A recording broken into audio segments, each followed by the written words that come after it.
Hi, this is Alex Fernandez with Bud and Doug Walters Auto Sales in Kalamazoo, Michigan. Today I'll be doing a video going over the primary features inside of this 2018 Ford Expedition Limited. We'll begin by talking about the touchscreen display here in the dash. We'll also talk about some of the buttons up above and below it. We'll work our way into the climate control settings here, then into our shifter, our four-wheel drive and drive modes and parking buttons here. We'll then work our way over to the steering wheel and the buttons that are on it, along with the stalk behind the wheel there, our screen in the gauge cluster here, and then we'll move over to all the switches here on our left side. And finally, we'll talk about some of these switches up here for things like our dome lights and our sunroof and a couple other things. Coming back to the touchscreen display here, we're currently looking at the home screen. Is accessed by pressing the home button there. This gives us a snapshot view of our navigation, our audio, as well as if we have a phone paired up for hands-free calling. You'll see we also have a on-screen button for the heated steering wheel of the vehicle. We're able to jump into any one of these functions simply by pressing on its section in this home page. We also have icons across the bottom that take us to these different functions as well. We'll begin by talking about audio. Within this audio section, we'll see right now what we're currently listening to, in this case FM radio on 103.3. We can adjust the volume of the audio here, and if we press in the middle, that actually turns the radio off for us. To adjust our station, we can use either the tuning dial here, or we have seek buttons here in the middle. We also have on the screen a direct tune keypad, which allows us to type in an exact station number and jump right to it. If we want to change between AM, FM, satellite, CD, Bluetooth, any of the available sources of audio, we can press the sources button here in the top left, and you'll see there we have the different functions or different sources of audio there. Along the bottom of the screen here, we have our presets for the radio. To save a preset, we simply choose the station we'd like to listen to and save, and we push and hold our finger on whichever slot we'd like that station to be saved into. You'll see we have different banks of presets. There's actually 3 total here for FM. Down below, we have physical buttons to cycle through those presets, as well as a mute button. Button to access the sound settings, which includes bass, treble, mid-range, and then we also have fade and balance, our speed compensated volume, which will turn the volume up as you increase in speed to account for wind and road noise. And then we also have the sound mode, which we have the options of stereo and surround. Moving on to climate, we'll talk about the on-screen climate control buttons as well as the climate controls that we have down below here as a physical button. Down below we have dials for the temperatures for driver and passenger. Driver's side is here, passenger side is here. We're able to pair the zones together simply by turning off dual mode. Otherwise the passenger is free to set their own temperature, turning on this dual mode as you see by the light indicated there. Fan speed is going to be along the bottom in the middle here. You'll see the indicator lights showing the fan speed level. We have cooled and heated seats for both driver and passenger, our heated steering wheel.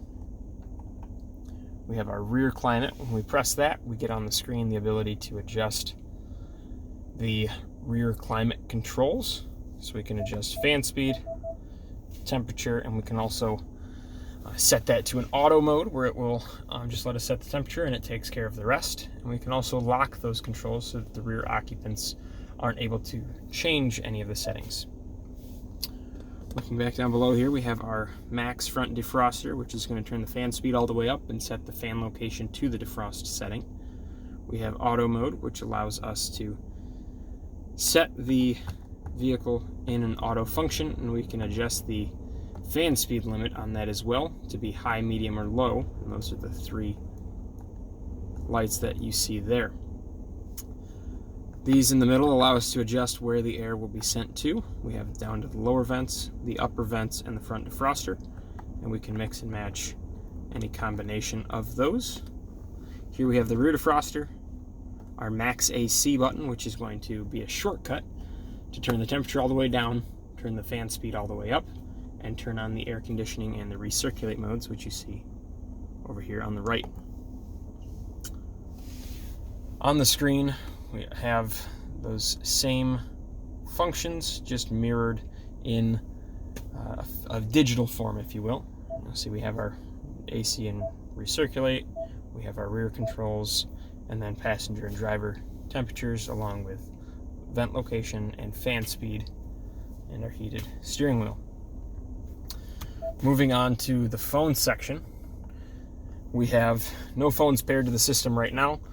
If we were to add a phone to the system, we would simply press this add phone prompt here, and then begin the pairing process by opening the Bluetooth settings on your compatible device and finding the vehicle in your list of available devices there. Moving on to navigation, we have built-in nav with this vehicle.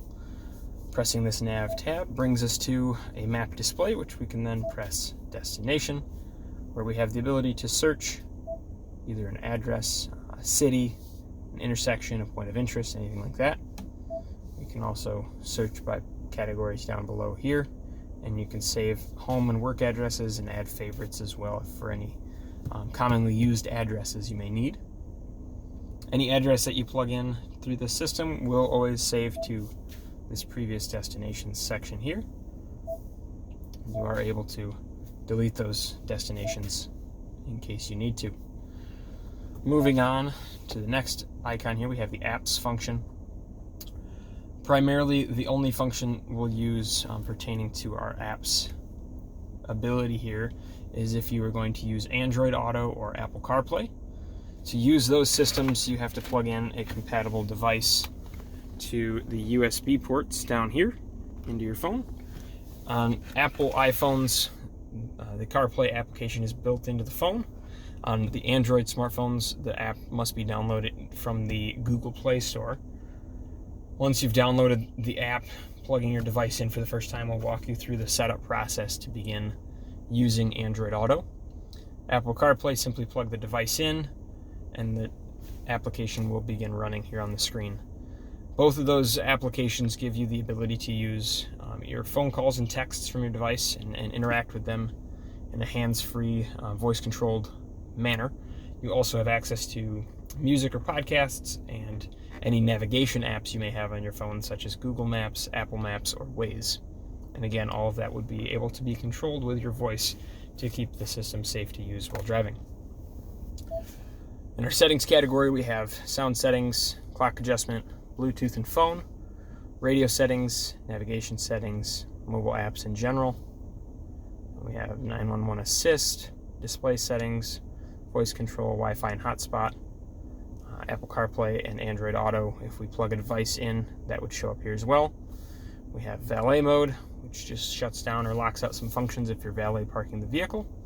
We have ambient lighting, and then we have vehicle settings where we can change the door keypad code if necessary. Looking at some of the buttons up above here, we have hill descent control, which is cruise control specifically designed for driving slowly down a steep grade, such as off-road if you were driving down a steep muddy hill. Just a way to regulate speed without having to ride the brake pedal.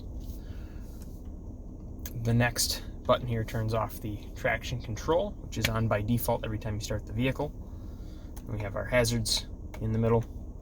We have our lane keeping system here, which will give us an alert if we drift out of our lane, and if we continue to drift, we'll adjust or nudge you back into your lane with a steering correction.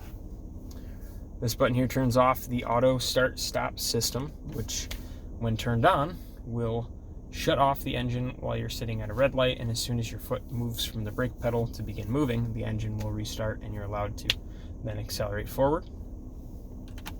Last button here we have is our camera button, which allows us to cycle through the variety of cameras on the vehicle. We of course have a backup camera when the vehicle is put in reverse, along with a 360-degree view looking at it as a top-down perspective on the vehicle. Moving here to the center console, we have this cubby here, which has 2 USB ports and a wireless charging pad for a compatible smartphone. Simply push that back that way to close it. We have our cup holders here. We have our shifter, which is a rotary shifter. Simply rotate the dial through the different gears. We also have the ability to manually change gears by pressing the M, and that's what the plus and minus will then allow us to do, is change gears manually. When in neutral, and in the case of going through something like a car wash, you have to press the M button when you're in neutral to confirm that you want it to stay in neutral. Once you've done so, the vehicle will stay in neutral until you put your foot on the brake and change the vehicle into a different gear. Moving back past that, we have our controls for our 2-wheel drive high and our 4-wheel drive automatic, and that's going to mean that the vehicle, when in 4-wheel auto, will change which it needs to be in on its own. So through the winter, you'd most likely be using that function, so the vehicle can decide when it needs to be in 4-wheel drive and when it can run in 2-wheel drive. In the middle of that, we also have our drive mode dial. Looking at this dial, we have normal, we have eco, which is going to prioritize gas mileage. We have sport, which is going to sharpen up the throttle response, make the vehicle feel a little quicker. We have our tow and hauling mode. We have our mud and ruts mode, sand, grass, gravel, and snow. And finally, normal mode.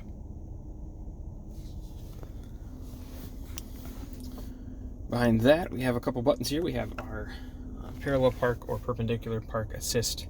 And the vehicle will, in this function, be able to park itself, making all the steering adjustments necessary and allowing the driver to regulate the gas and the brake.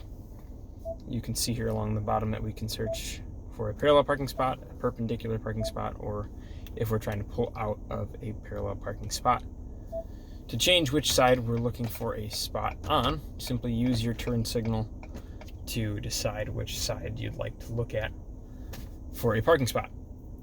Once you've done so, the vehicle will walk you through the prompts to put the vehicle in reverse, put the vehicle in drive, and the vehicle will make all the steering corrections as necessary. Last button here just turns off the parking sensors on the vehicle. So when you're getting close to an object, there are sensors all around the vehicle that will indicate any proximity to an object or another vehicle. Looking at the steering wheel, we have volume controls for our audio here, and we have buttons to cycle through our presets. In the middle, the M would cycle us between AM, FM, satellite, Bluetooth, CD, etc., whichever was available to us. Down below, we have buttons for answering and then hanging up or declining a phone call. We also have a button to mute the audio, and we have a button for our voice command, which we can press to then give the vehicle commands such as placing a call to a particular contact. On the left side of our wheel, we have this control pad here with up, down, left, right, and OK buttons. That's going to control the screen that you see in the gauge cluster here. By moving left and right, we cycle through the different tabs across the top of the screen. We have, from the far left, the My View section, which simply has the sets of information that the driver would choose to have accessible here. So in this case, we have digital speedometer, we have trip 1, trip 2, fuel economy, and then just the configuring screen there as well. Moving to the right is the trip and fuel category, which shows us trip 1, trip 2, fuel economy and history, average speed, and then we also have our compass display or navigation. If we had a route active, we would see the next turn there as well. Moving to the right is vehicle info. We have gauge view, and we can decide what we want to see there in this gauge section up in the top right. We can either show the turbo boost or the transmission temperature. We have tire pressure for all 4 tires, digital speedometer, engine information such as running hours and idling hours, and finally transmission temperature at the bottom. We have our towing section, which gives us a checklist for connections for our lights if you're hooking up a trailer, as well as the status of the trailer if you have one connected. We have the off-road status section and power distribution, which just shows where the power is being sent to, which wheels, and then the off-road status shows your roll angles or your pitch angles, basically. If you were off-roading, it shows you where you're at. The last section here is the settings category. Within that, there are some toggles for some of the driver assistance systems and some of the settings pertaining to those systems. We also have vehicle settings in here as well, should the driver choose to adjust any of those. Looking back at the steering wheel here, we have our cruise control. In the cruise control here, we have our on-off switch. Once we've turned the cruise on, you'll see at the bottom of the screen a section appear. This vehicle is equipped with adaptive cruise control, meaning we can adjust the distance that we'd like this vehicle to maintain with the vehicles in front of us. And you'll see at the base of the screen here, we have these 4 bars that we can increase or decrease all the way down to 1. That section gives us the ability to adjust how much distance we'd like to leave with the vehicle in front of us while using the cruise control. Given the speed you've set and the distance you've set for the vehicle, this truck will slow itself down. Should somebody in front of you begin to slow down, it will speed itself back up to your set speed if that becomes a possibility, basically allowing you to maintain the flow of traffic without having to intervene in the cruise control. We have our set button here, and then our plus and minus to increase or decrease our speed. And we have our resume and our cancel buttons here. Looking at the stalk behind the steering wheel on our left side here, we have our wipers controls. And this will be rotating the end of the stalk here for the front wipers. Those are automatic in the sense that they can increase or decrease your speed depending on how much it's raining. To activate that function, simply put the wipers in the first position and they will take over from there. Should you need to manually override that, you simply rotate the dial further to increase the speed. The rear wiper, we simply use this smaller inner ring here. We have the off position, the 0, and then 1 and 2, which will just be increasing the speeds. For the sprays for the windshields, we have the front spray as a button right on the end of the stalk here. We hold that down for as long as we'd like the spray to go. And the rear wiper, simply twist this either all the way down to this position or all the way up to this position and hold it for as long as you'd like it to go. This vehicle is equipped with automatic headlights, which you'll see down below here. We have those in the auto position. They'll come on at night as necessary, and during the day you'll have running lights so you're visible to other drivers. In addition to this function, we also have automatic high beams, which you'll see just there next to the headlight indicator. The high beams will come on so long as there is not another vehicle approaching or any light sources or anything coming towards you. If there are, the high beams will dim themselves and then come back on once that light source has passed. You are still able to manually turn on your brights by just rotating that toggle forwards, and you can flash them by pulling that stalk rearwards. Looking down below here, we have buttons for the powered liftgate. Simply push and hold that to open the power tailgate. We have a button here to fold down the third row headrests for better visibility out the back window. We have our headlight controls, and they're in the auto position currently. We have our fog lights here, and then we have the increasing or decreasing of the brightness for all our interior gauges and backlighting here. Looking at the door, we have window switches. We have our window lock, so the window switches for other occupants are turned off. We have our power folding mirrors here. We have our mirror adjustments here, choosing the mirror and using the control pad to adjust it. We have the lock and unlock buttons and memory buttons for this driver's seating position. So you can set your position, including your mirrors and the steering wheel, and you'll then press and hold one of the 3 buttons to save that position into that slot. Looking down below our headlights, we have our parking brake here. Pull to engage and put your foot on the brake and push to disengage. And then we have power adjustable pedals here as well.